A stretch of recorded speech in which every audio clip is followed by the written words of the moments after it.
mga ka-airsoft, good day po sa inyong lahat mga kabigman. No? Hello mga kabigman, hello mga ka-airsoft, sabayan po tayo napapanood sa aming 10 different pages at syempre sa aming YouTube channel. Okay mga ka-airsoft, hello po sa total ng subscriber ng ating, Bigman Hobby Shop. No?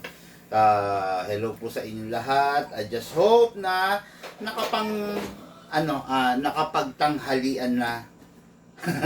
Nakapagtanghalian na po kayo. Paano ba to? Bakit ang hirap? Yun. Ay. Paano ba to? Okay. I just hope mga ka-airsoft na yun nga, nakapagtanghalian na kayo. Siyempre, monitor na tayo sa ating review and unbox, no? This afternoon, review and unbox tayo ng unit ng ating mga ka-airsoft. Siyempre, mga ka-airsoft natin na talagang patuloy na sumusuporta sa ating hobby, no? Napakasarap naman talaga mag-airsoft. Syempre, hindi naman maikakaila. Talagang napakasarap mag-airsoft. Talagang bagay na hindi mo gugustuhin mawala, no? Yung airsoft, no? Kasi syempre, sa pag-airsoft, nawawala yung stress mo. Bukod sa nawawala yung stress mo, nag-iibayo yung kaalaman mo. Kasi bakit nag-iibayo? Kasi syempre sa pag-airsoft hindi lang naman kasi yung daliri mo ang gumagana no. Sa pag-airsoft gumagana diyan number 1 yung utak mo, yung sense of yung pakiramdam mo, yung utak mo. Actually pag nag-airsoft ka nga, pag pumuputok ka ng airsoft, halos wala kang maramdaman wala kang marinig sa paligid mo di ba? Naka-focus ka doon sa paglalaro mo, naka-focus ka sa target mo. Heartbeat mo naririnig mo di ba pag nag-airsoft? Ganyan kasarap, ganyan katindi mag-airsoft, Sabi, buena mano, Christian Dones. Magkano po pinakamurang airsoft, Sir Christian? Mag-PM po kayo para po malaman ninyo yung detalye, okay? Ang pinakamurang airsoft is yung pinakawalang kwentang airsoft. Okay? Lahat ng bagay na pinakamura, yun yung bagay na pinakawalang kwenta. Gawang Lunes, sirang Martes. No? Kung kung interesado ka, mag-PM ka, bossing, para masagot ng buo para masagot yung eksaktong detalye na gusto mong malaman. Okay? Ayan.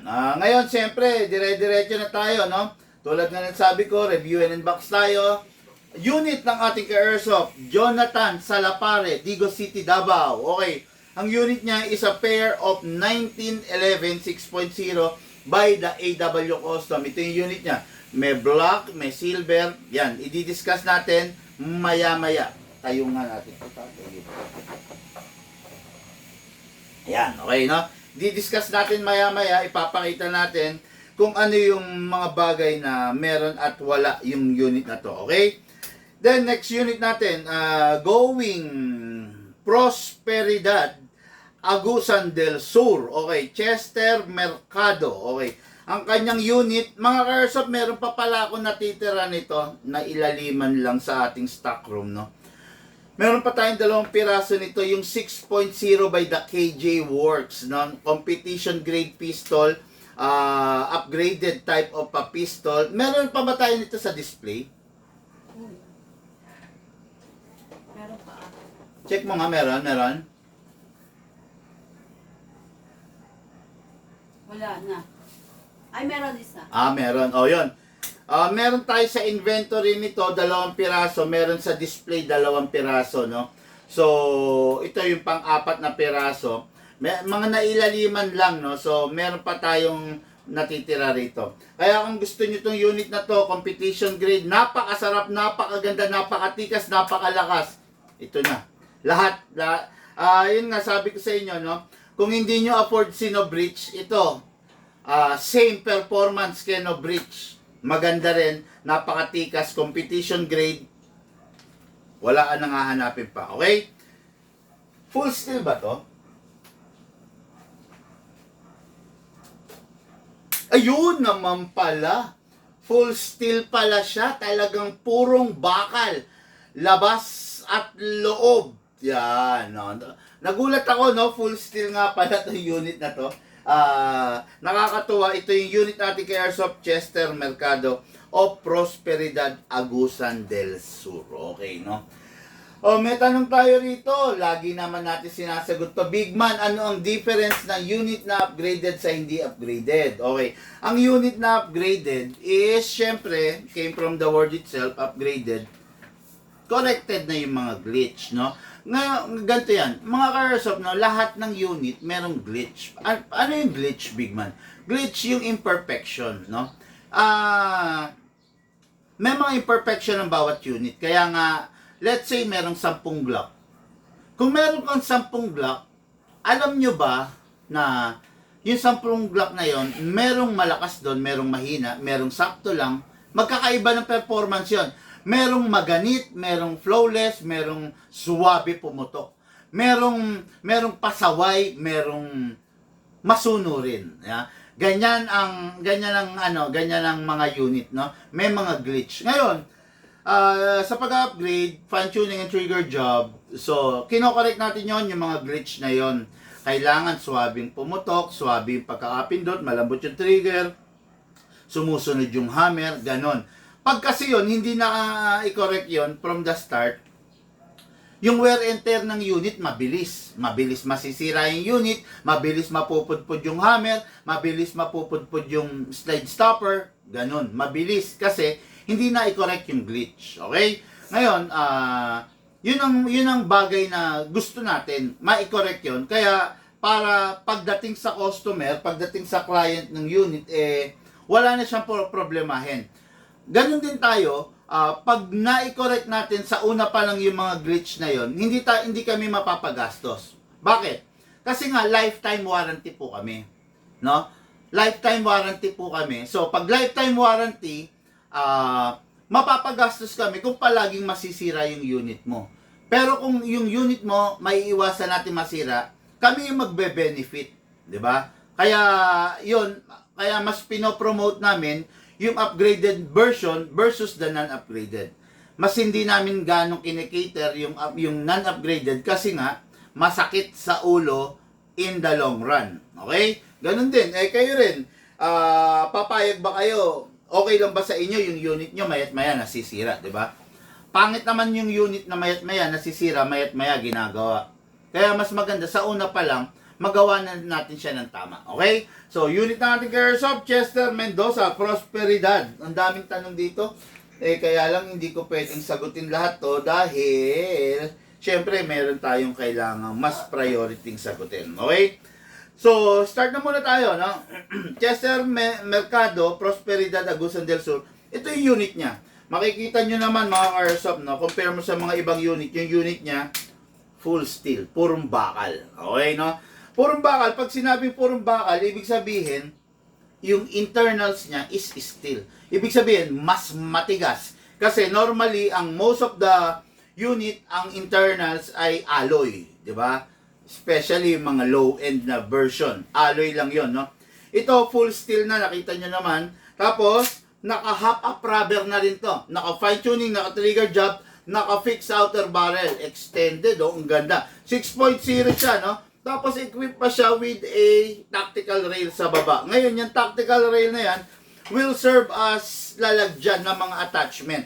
Naka-competition trigger, grabe. At higit sa lahat, naka-bypass na ang beaver tail. Hindi mo na kailangan pisilin para mag-fire. Tingnan nyo. Diretso putok. Kahit hindi mo na pindutin to dahil nga competition grade na siya. Ayan o. Yung iba, di ba, ito, katulad nito. Pinipisil mo pa yung beaver tail. Pero ito, hindi na. Diretso putok to. Bakit? Ba't ganun, big man? Kasi nga, competition grade. Pag sinabing pag-competition, sa competition, pabilisan ng oras. Nagiging sanhi ng ng lag ng isang player kung pipisilin niya pa to, di ba? Kung every time na puputok siya, pipisilin niya. Pero kung wala na to, dire-diretso, pak, mas mabilis pa yung response, yung cycle ng barrel kasi wala na to. Sa competition lang yan, no? Pero kung daily use, pambahay, pang laro-laro, ako, I suggest, wag nyong iba-bypass to, no? Kasi safety features yan na ginawa para just in case hindi ka maka-aksidente. Sa mga competition naman, actually hindi mo kailangan to kasi nakatutok lang naman yung barrel dun sa target, di ba? Hindi katulad na pag naglalaro kayo, minsan na itututok sa tao, kung walang beaver tail, delikado. Kaya yan ang silbi niyang beaver tail na yan, okay? Since full metal internals to, pwede rin to sa 12 kg, sa 14 kg, at saka sa CO2. Napakaganda nitong unit, 6.0 siya, malayong malayo sa size ng 5.1. No? Pakitaan ko kayo ng itsura ng 5.1. This is vlog.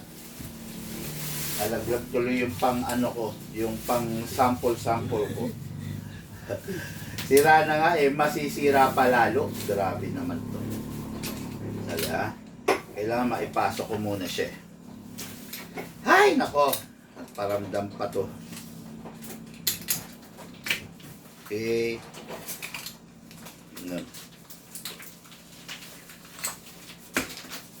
Dali lang mga ka-airsoft pa. Nalaglag na misalign pa yung ayan. Okay na.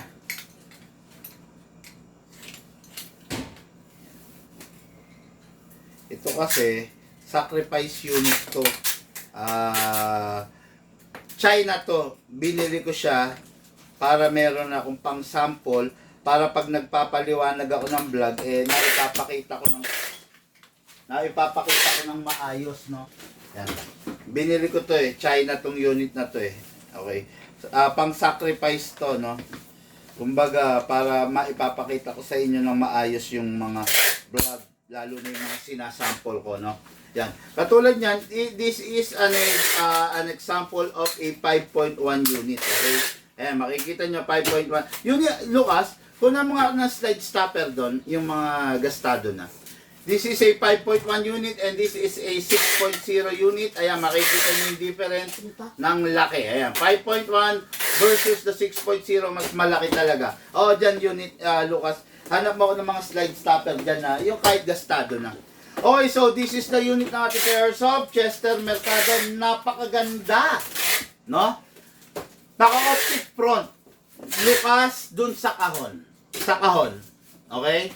Yan. Naka-optic front, naka-optic rear. Gusto mong alisin to, papalitan mo ng scope, pwedeng-pwede.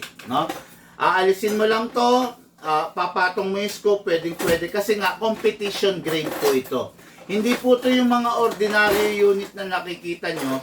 Magandang ipanglaro tong mga ganitong unit. No?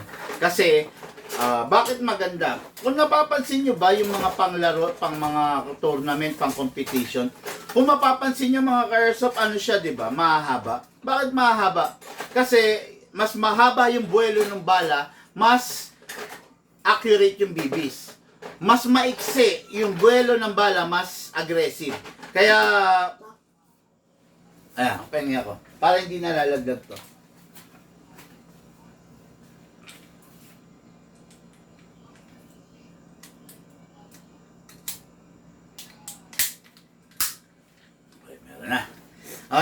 Mas accurate, mas mahaba, kaya mas maganda, mas malakas pag mas mahaba, okay? Ito yung unit mo. What is good and special about this? Ayan, naka-optic front, optic rear, makikita nyo, naka-competition trigger, naka-tactical rail na. So, syempre, yung upgrade natin, fine-tuning trigger job, nandito na, naka-hop-up rubber na rin to, at naka-compensator, naka-fix outer barrel. Lahat nandito. Tingnan nga natin, oops! Naka-hammer protection pad na rin. Hindi na nakadami firing pin, kaya napakasarap gamitin talaga nito. Okay? So this is the magazine. Powered by a high kappa magazine, ibig sabihin high kappa, marami ng laman, high capacity. Okay? Ngayon, ganda nitong unit na to. Ano to dinagsa tayo ng client nito. Actually, nag-restock ako nito 40 pieces, no? Out of 40 pieces, parang naubos lang siya in just 2 weeks. 2 weeks lang naubos yung unit na to. Ganun kaganda, ganun kasarap to, no? High Kappa magazine, 27 maximum rounds. Sarap, no? Again, full steel to, pwede siya sa 12 sa 14 kg tsaka sa CO2. Press the valve, then spray. Okay, after that, dito rin sa ilalim, ganun din. Alisin muna natin, spray tayo. Okay. Yan, na-sprayan natin ngayon, lagyan natin ng gas, no? Sabi ko sa inyo, 12 kg, 14 kg, pwede rito. Pero dahil ang available kong gas dito is 12 kg, 12 kg na lang muna tayo. Upside down, then press down.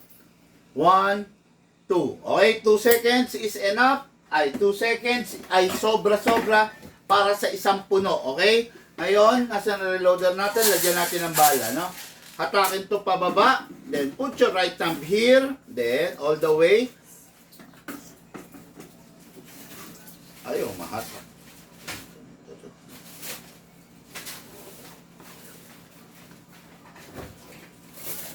Umipit. Umipit ang spring ko. Yun. Okay. Hatakin pababa. Put your right thumb here. Then dito i-shoot yung bala, no? Sa dulong part. Okay. Pump lang po natin using our reloader. Ngayon mga airsoft, sisiguraduhin nyo lang na pag nag-load kayo ng bala, alternate. Para mas marami kayong mailalagay na bala at saka para mag-benefit yung baril ninyo. Siyempre, hindi siya misfire. Look, yung frame doon ha. Silipin mo lang. Hindi siya misfire. Ayan sa Montero. Ha? Wag. Ayan sa Montero lang. Natatanaw ba sa Montero? Okay naman na. Okay, so ngayon, balik natin to. Ito ha. Sisiguraduhin nyo na every time na maglalaro kayo, maibabalik ninyo ang base pad. Ang base pad kasi will serve as a first line of defense nung magazine ninyo just in case na nalaglag. Okay? Yung base pad na yan, hindi yan nilagay dyan nang walang silbi. Kaya nilagay yan, merong silbi yan. Para hindi direct hit yung magazine ninyo sa ground. Para hindi siya, syempre, pag na tumama, pwedeng magkaroon ng leak, di ba? Kaya yun ang iniiwasan natin, kaya may base pad. Palagi yung ilalagay yan. Huwag kayong tatama rin, okay? Ngayon, sa unit kasa natin, ilock natin manually, sprayan natin sa slide stopper, sprayan din natin sa nozzle. Number 1, okay, then number 2, yun, okay. Tapos, after that, release, then rest, pasok sa unit. Kasa, ready to fire. Firing! Grabe! Napakalakas, napakatindi. Straight na straight. Firing! Open slide kasi wala na pong bala. Next thing to do, release the magazine. Siyempre, release the slide. Siyempre, rest the hammer by pressing that trigger. Okay. Itong unit natin, upgraded to. Okay? Fine-tuning, trigger job. Nilagyan natin 2 seconds lang. Ilan kaya yung kayang iputok nito? Considering 6.0, dapat malakas sa gasto. Considering napakalaki ng bore nito, mga airsoft, no? Napakalaki ng bore, dapat malakas sa gasto. Tingnan natin. Nagpaputok tayo ng 20. 1, 2, 3, 4, 5, 6, 7, 8, 9, 10. Okay, 30 rounds na. Nakapagpaputok tayong 20 plus pumutok ako ng 10, edi 30 rounds. Biruin mo, no? Yung unit namin, 2 seconds mo lang gagasan, ang dami niyang ipuputok. Yung unit na nabili mo dun sa iba, kasi hindi ka naniwala kay Big Man, 5 seconds mo na nilalagyan, hindi pa umaabot sa dami na mapuputok ng unit namin, di ba? Okay, nagpaputok tayo ng 30 na, di ba? 1, 2, 3, 4, 5, 6, 7, 8, 9, 10, 40 rounds na. May gas pa. Ayan pa. Ang lamig pa eh. Yung 2 seconds, tinumbasan na niya ng 40 na putok. Pwede pa niyang taasan kasi ito nga malamig pa. Di ba? Diretso na natin. 1, 2, 3, 4, 5, 6, 7, 8, 9, 10. Yung 2 seconds, sinuklian niya 50 rounds. San ka pa? Di ba? Nakakaingit, di ba? Kasi yung unit ni Big Man, upgraded. Yung unit ni Big Man, matipid sa gas. Bakit yung unit ng iba, hindi nila mapatipid sa gas? Kasi, hindi po upgraded yun. Yung amin, naka-fine tuning, naka-trigger job, kaya ikaw ang magbe-benefit. Okay? Okay, ilan na tayo? Nakaka-50 na tayo. Tignan natin, baka meron pa. 1, 2, 3, 4, 5, 6, 7, 8, 8. So, 58. 58 na putok para sa 2 seconds. halimaw, napakatindi. Unit ng ating ka-airsoft, Chester, Mercado of Prosperidad, Agusan del Sur, sir. Ito na po yung unit mo for packing and for shipping. O, yung binubura mo, ayaw? Subukan mong silicone oil. Lahat, tignan mo, oh, engine degreaser. Walk in? Ha? Ilan sila? Papasukin mo muna, tapusin ko lang yung live ko. Ha? Sige, papasukin mo muna. O pwede po kayo munang umupo dun sa loob, bigyan mo lang sila ng silya. Okay mga airsoft, next unit is unit natin kay airsoft, Jonathan Salapare of Digo City, Davao del Sur. Okay. Si Sir Jonathan ay isang enthusiast, no? Lahat ng Beretta collection meron na siya. Ngayon, sinisimulan niyang collectionin is yung Beretta collection meron na siya. As far as I know, merong different Beretta models. Merong standard Beretta, merong Eagle sets of Beretta, tapos meron pa siya ng mga different brand and models of Beretta. Meron siyang total of 13 pieces ng Beretta. Okay? Ngayon, hindi niya pa nabubulat, hindi pa kompleto yan. Marami rin naman kasing Beretta. Ngayon, nandun na siya ngayon sa 1911 muna. Okay? Hindi mapakali. So, meron na siya mga 1911 na 5.1. 5.1, ganito yung size. Okay? Pakita ko kayo ng 1911. Ayan. Ay, gamit mo, silicone? Sabi sa'yo eh. Okay, no? Ayan. Pakitaan ko kayo ng itsura ng 1911. This is a gold edition of the 1911 government edition. Look, lagay mo na to dyan. No? Okay, this is a gold.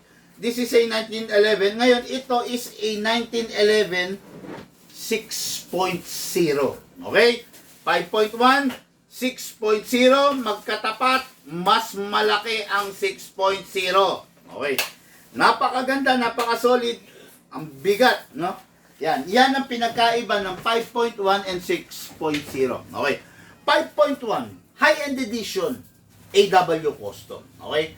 Kung makikita nyo, plain, wala mga tatak kasi hindi fully licensed to. No? Hindi fully licensed tong unit na to, kaya plain sila. Ngayon, yung plain na yan, pwede mo pa-engrave ng laser yung pangalan mo. Okay? Itong dalawang to, yan, isa siyang, baba natin bawal lumaglag eh. Okay, okay, sabi ko na, lumaglag. Look, ayos mo ito. Ito, naalis ko dito. Yan, isa siyang isang black. Ito yung black edition ng 1911, while ito yung silver edition ng 1911. Both of this 1911 is a 6. Pasok lang po muna kayo, sir. 6.0 unit. Papasukin mo sila, sir. Okay lang po. Para medyo malibang muna.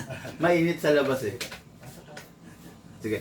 Both of this unit is, sabihin na nating upgraded, pero hindi siya naka-fix outer barrel. Okay. Again, buksan nyo yung isip nyo, huwag nyo isarado. Sige po, pasok po muna. Ay, Han, bigyan mo nga sila space. Buksan nyo yung isip nyo, huwag nyo isarado yung isip nyo. Pag sinasabi ko na, pag 1911, hindi muna namin ipini-fix barrel, not unless ni-request ng ka-airsoft. Okay? Katulad nito, kung ito i-Phoenix barrel namin, magkakaproblema kami. Bakit? Kasi, request ng ka-airsoft, huwag i-fix barrel eh. Kasi gusto niya for collection, classic. O, di ba? Kaya, hindi naka-fix outer barrel to. Pero, naka-fine tuning, naka-trigger job, naka-anti-freeze nozzle, at saka, naka-hammer protection pad. Okay. Again hindi siya naka-fix outer barrel.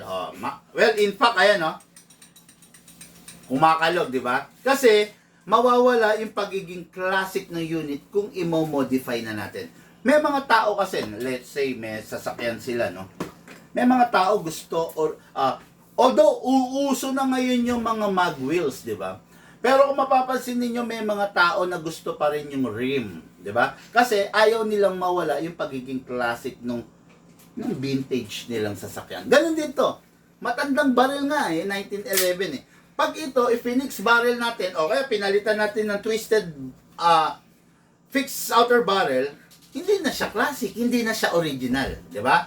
Yun ang iniiwasan natin. Kaya, most of the 1911, hindi namin pinifix barrel. Intindihin nyo to ha, huwag maging sarado yung utak nyo.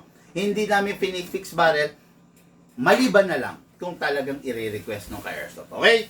So, dahil nga pang collection, hindi na pinafix outer barrel. Okay lang yan. Ano yung karga niyang upgrade?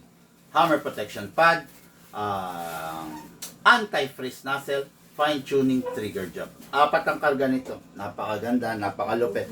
Both of the unit. Okay. Shoutout Sir Jonathan Salapare of Digos City, Davao del Sur. Sino po yung unit mo? For packing na. Demo and test fire na. Release the magazine. Sa pagsabay na natin, release the magazine din. Silver is for silver. Black is for black. Okay, ngayon, lagyan natin ng silicone oil, syempre, di ba? Press the valve, then spray. Again, dito sa kabila, press the valve, then spray. Okay, tapos lagyan rin natin sa inlet valve. Then, lagyan rin natin sa inlet valve. Okay? Ngayon, kunin natin yung unit. Ikasa natin, lagyan natin sa slide stopper. Lagyan natin sa nozzle. Okay, then, the other unit, kasa natin, ilak natin, lagyan natin sa slide stopper. Then, lagyan natin sa nozzle. Okay. Yan. Maliwanag kung ipinapaliwanag kung paano yung proper, sana po sundin nyo. Kasi, kung meron taong ayaw masira yung unit nyo, ako yun. No? Because of our lifetime warranty, kailangan kong ituro sa inyo yung proper para hindi sumakit yung ulo ko. Tandaan nyo, pag hindi ko tinuro sa inyo yung proper, hindi nyo alam yung tamang gagawin nyo, ang tendency, mayat maya nasisira yung unit. Ang tanong, sino yung mag-shoulder? Lifetime warranty nga eh. Ako mamro problema. And that is why, sa mga vlog, ipinapaliwanag natin. Okay? Ngayon, yung mga bashers natin, si Duterte may bashers, si BBM may bashers, si Ivana Alawi may bashers, si Flo G, si Andrew E may bashers. Ano ba naman ako? Napakasimpleng tao ko lang para hindi magkaroon ng bashers. Diba? Kumbaga yung bashers are people na hindi ka mausaran. Yung bashers, people na nandun sa likod mo. Yung bashers is someone na hindi makaharap sa'yo. Okay? Kaya yung bashers, hayaan mo dun. Ikaw mag-focus ka sa trabaho mo. Bandang huli, ikaw umuusad ka yung bashers, nakabaon dun. Kasi nag-aanap sila ng paraan kung paano kanila papabagsakin while ikaw nakafocus ka sa trabaho mo, umuusad ka. Paunti-unti, lumalayo ka sa kanila. Okay? Kaya yung bashers, hindi na matatapos yan. Most of the bashers ang ginagamit, dummy account. Diba? O, yan. Yan ang sinasabi ko. Bihirang-bihira yung bashers na ginagamit yung real account na nakapost yung mukha niya. Di ba? Ngayon, sino papaniwalaan nyo? Yung bashers o yung taong nakaharap sa inyo everyday? Yung taong may 1 million subscriber. Sino papaniwalaan nyo? Yung taong nagtatago na naninira doon sa likodan natin o yung taong kaharap nyo ngayon? Kayo na po magdesisyon. Okay, so ngayon lagay po tayo ng gas. High-end edition to ng Taiwan pero hindi siya capable, no? Wala na isang unit kanina. No? Okay, yung isang unit na kanina nakita nyo na mamagnet, ibig sabihin full steel. But this one, hindi. Alloy lang po siya. So, gagamit lang po tayo ng 12 kg. Okay, upside down, then press down. 1 and 2. Okay, then the other one. 1 and 2. Okay, 2 seconds lang ha. 2 seconds lang. Dahil nga upgraded, hindi kailangan ng madami. Okay? Hatakin pa baba. Put your right thumb here, all the way. Okay, itong hirap. Ito yung mahirap sa 1911, no? 14 rounds lang maximum niyang bala, tsaka ang hirap ng spring, no? Anyway, pump lang po tayo. Yun. Okay. 14 rounds, maximum BBs. Okay. Lagyan natin ulit.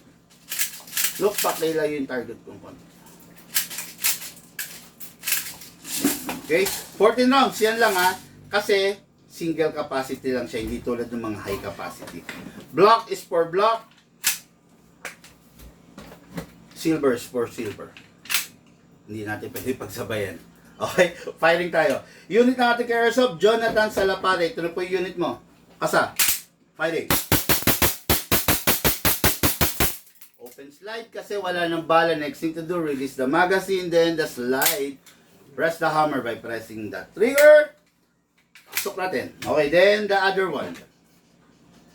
Firing. Open slide. Pansin nyo yung pagputok ko medyo mabagal. Pak, pak, pak, pak, pak, pak. Kasi nga, classic siya. Di ba? Hindi katulad ng mga 2011. Pak, pak, pak, pak, pak, pak, pak, pak, pak, pak. Di ba? Isa, pak, pak, pak, pak, pak, pak. Normal ngayon. Okay? Open slide dahil wala ng bala. Release the magazine. Then, release the slide. Then, rest the hammer by pressing the trigger. Tapos, 2 seconds lang nilagay natin. Dami pang ipuputok nito. Pag itatabi na, make sure walang lamang bala at walang lamang hangin pasingawin. Yung dami. Then, the other one, pasingawin din. Okay. So, unit ang ating ka-airsoft. Jonathan Salapare, Digos, Davao del Sur. Ito na po, yung pair ng 1911 AW Custom 6.0 edition. By the way, no, kung kasi wala pa tayo ng laser engraver no. Pero ako lalagyan ko ng parang mga tribal design yan diyan no. Ipapa-laser, then pwede mo ipa-personalize Jonathan Salapare, di ba? Ganun din dito no. So ito na po yung unit mo for packing and for shipping dahil napakabuti mong tao. Napakamalumanay kausap niya ni Sir. Bibigyan kita ng free heart case. So actually hindi ako namimigay ng free heart case pero magkakaroon tayo ng exemption para sa iyo. Okay, ito po yung unit mo for packing and for shipping. Thank you, sir. Chester Mercado, Prosperidad, Agusan del Sur. Thank you rin po. Lahat ng for shipping natin makakarating na sa inyo. Okay? As much as I want, hanggat maaari gusto ko makarating kagad. Pero medyo relax lang po tayo kasi yung courier, nasa courier yan eh. Kumbaga, yun yung mga bagay na hindi kasi natin kontrolado, hindi natin hawak, no? Kaya mga ka-airsoft, maraming salamat po. Lahat po tayo nagmula sa iba't ibang larangan. Pinagbuklod, pinag-isa ng iisang libangan. Yun po ang paglalaro ng airsoft. Siyempre, hatid po sa inyo ng inyong lingkod, Big Man. Thank you po!